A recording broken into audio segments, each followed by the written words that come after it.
Tonight I thought I'd talk a little bit about Apogee and Kudos for growth control and fire blight, and just mention frost damage possibility, and perhaps just raise the point of thinking about early thinning. As I'm glad John made that presentation. Next, Jaime. Okay. Prohexadione-Calcium has a lot of attributes. I'm listing these here. Number one that is probably most important is growth control. And I'm not going to go through these on this slide primarily because I'm talking about each one of them as we go along. Next.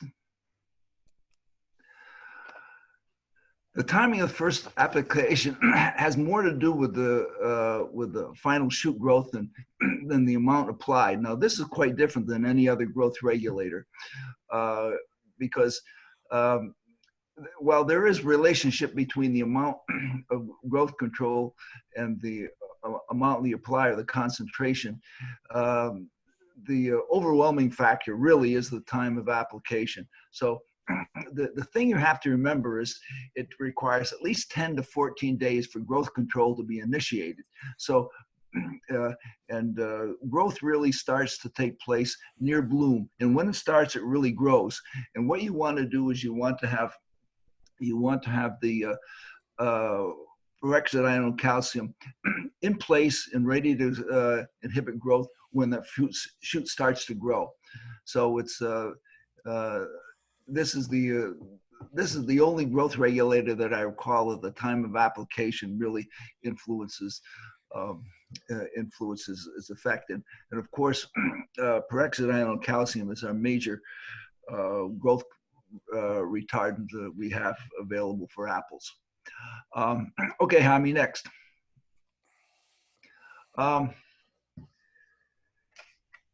Here are the timings that I've listed. These are more or less generalized, but I'm listing 3 different times. Pink, 1.5 to 2 weeks after pink, and then the petal fall application. Now, of course, a lot of this depends upon the weather and how these develop. But as John pointed out on the healthy fruit this week, the pink application is only present on the Kudos label. If Apogee is used, you have to have a 2E supplemental label with you in order to legally apply Apogee at this particular time. But I think up until about 5 years ago, nobody talked about pink application. But now it's, I think there's a lot of discussion about this, and you can certainly get maximum control. Now, I've seen instances where we've gotten too much growth control with a pink application, so just waiting a week or so is the prudent thing to do. Now, most of you had probably 15 years of experience applying at petal fall or bloom, or when the when the shoots were about 1 to 3 inches, and certainly we got growth retardation, but it wasn't great. So those are the 3 application timings that I would that I think you should shoot for, and have an idea in mind how much growth retardation you want to have. Next, Jaime. Rates used for the initial application. The initial applications generally should contain the highest amount, and growth retardation is easier as the season progresses. So generally we put on the highest rate. Now, higher rates, as I said, generally do not mean they're going to have greater growth control. They'll last a little bit longer. And I'm saying as a general rule, the range that many that I understand use 3 to 6 ounces per 100 gallons, and 2 to 4 ounces per 100 gallons, maybe subsequent and follow-up applications. Now, this is for growth control. This is not for fire blight control. Jaime, next. Prohexadione-Calcium can what I should have up here is increased set, but in actual fact, what it does is inhibit June drop. It starts to inhibit the abscission of young fruit at about the time June drop begins, and the shedding of fruit starts. So the mechanism involved is not increasing set per se, but it's just preventing the fruit that normally would drop from dropping. And that's the reason why we put on chemical thinners. We try to get more of those fruit drop. And so Prohexadione-Calcium is working against that. And one might say, well, to get around this, let's use a very low rate of Prohexadione-Calcium. And it's been my experience, you can't get it low enough and get the response to Prohexadione-Calcium without getting some effect on inhibiting thinning. So in order to get around this, I think what you really have to do is just be a little bit more aggressive in your thinning program to help overcome the increased set tendencies. So that's, and I think most people are aware of that, and you just have to be a little bit more aggressive when you develop your thinning program for treated plots. Next, Tommy. Okay, Prohexadione-Calcium reduces bitter pit and cork spot. There are reports that Prohexadione-Calcium can reduce bitter pit if applied at bloom, but increases it perhaps later. I certainly have shown that and concur that Prohexadione-Calcium can reduce bitter pit when applied at pink. Now that certainly makes sense. What happens is it's in place when the shoot starts to grow, and the shoot competes with the fruit for developing for incoming calcium, and so the sooner you can inhibit that, the better chance you are of having more calcium in the fruit, and thus not have such a bitter pit problem. Now, I've not seen Prohexadione-Calcium increase bitter pit if applied at the later on at the normal time, and I honestly can't think of a physiological explanation for this either. So I think that before we, I'd like to see a little bit more evidence before we can say it increases bitter pit with later applications. Okay, next, Jaime. I have Prohexadione-Calcium can improve fruit quality. Now I've got a question mark here. Primarily, when I think of the effective fruit quality on with Prohexadione-Calcium, I generally think of its increasing red color and sometimes reduce bitter pit. I guess those would be two quality factors. However, I've never seen red color increased from an application of Prohexadione-Calcium other than a pink.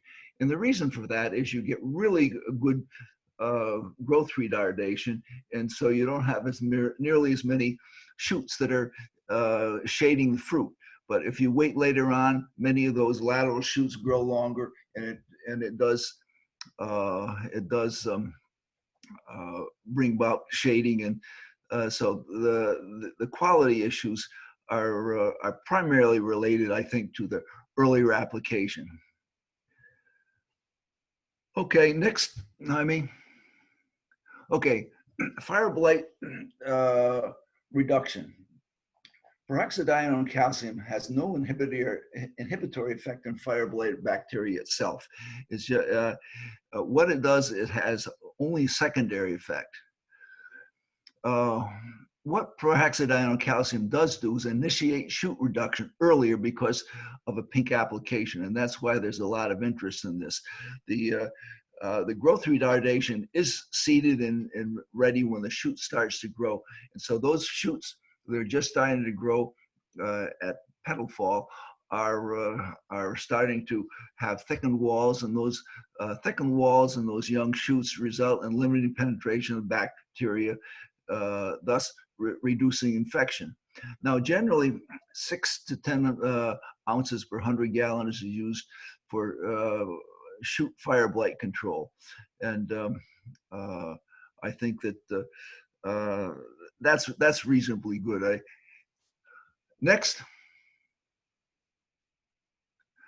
Okay, I'm changing topics now. The use of Promalin or the use of BA and GA to increase frost damaged apples. Now, John alluded to the fact that we may have some, there's a possibility of frost damage yet, even though things are developing very slowly. And of course, the weather can be very fickle. And so hormone sprays have been known to increase parthenocarpic fruit set on frost damaged pears, but the evidence for its effect on apples was really missing. Now, recently, McCartney and co-workers showed that an application of Promalin could cause parthenocarpic fruit development and increased set on frost damaged flowers. And so there was a lot of interest in that. Next, Tommy.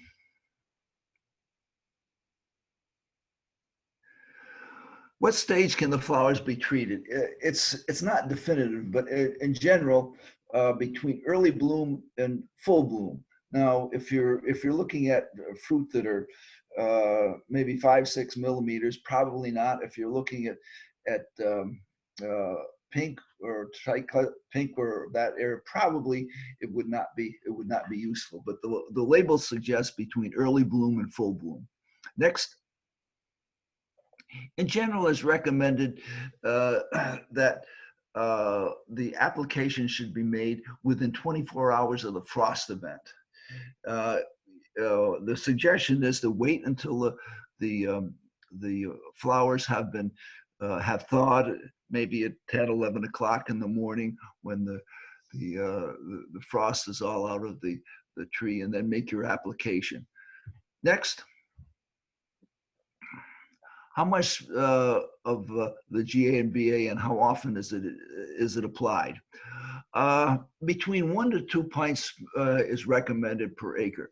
Although experimentally in the McCartney paper, 1 and 2 pints was about the same. It didn't help to have more on. Often frost events can occur back to back. Therefore, I think it's a good idea just to apply 1 pint per acre and have the second one in reserve. And also, you should be aware that application of Promalin over 2 pints per acre can cause a reduction in return bloom on some varieties. So going up to 2 pints, you might be right on the edge as far as inhibiting flower bud formation. Okay, I mean, next.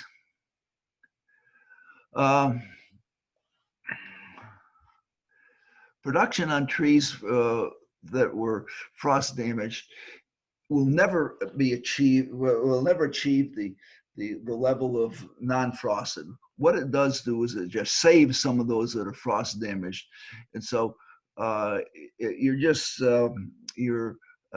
trying to salvage some of the damage that was brought about.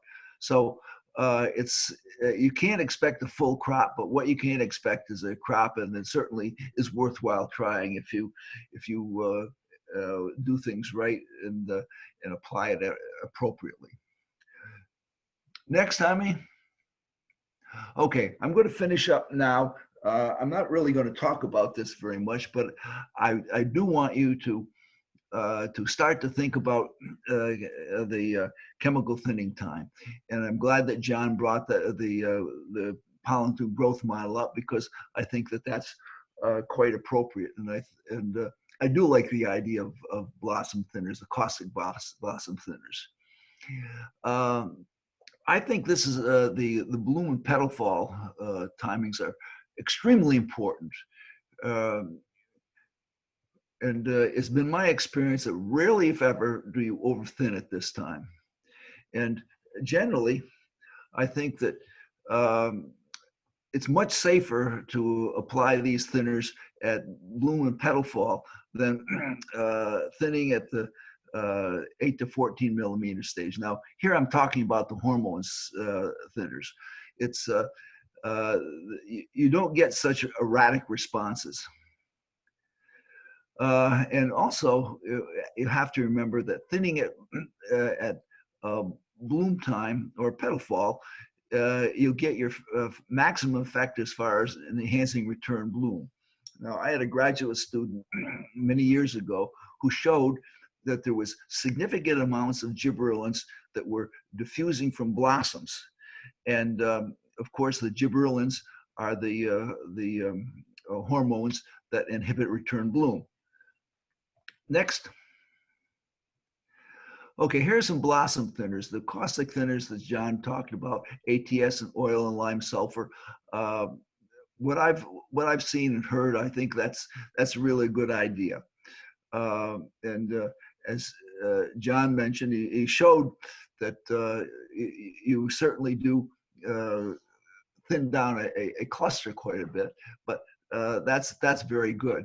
And so I think that that's something to think about. Now, most of you might be a little bit more comfortable using the hormone thinners.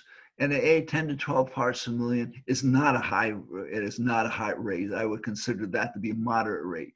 And NAD at 50 parts per million, I think, is that is a pretty safe thinner. And that's the maximum rate they can use. And then ethyl at 300 parts per million, which is a pint per 100, I think is another possibility. It will not clean your trees, and the ethyl, the ethithon or the ethylene in the spray will perhaps enhance return bloom. So those are some things I think you really think about. Next. Okay, now the petal fall thinners, and I'm just mentioning this to get you thinking about it. NAA, again, 10 to 12 parts per million, and that's a very, very, what I would say, moderate rate. And NAD at 50 parts per million, that's the highest rate. And I'm actually recommending that you can apply both of those at bloom and petal fall. And that would be a good 1-2 punch. And then of course, at petal fall, now that hopefully the bees are out, you can add carbaryl to either NAA or NAD, and those would be certainly increase the possibility of thinning. So I think that's it, Jaime. I think I just have questions at the yes, that's it. So that's it.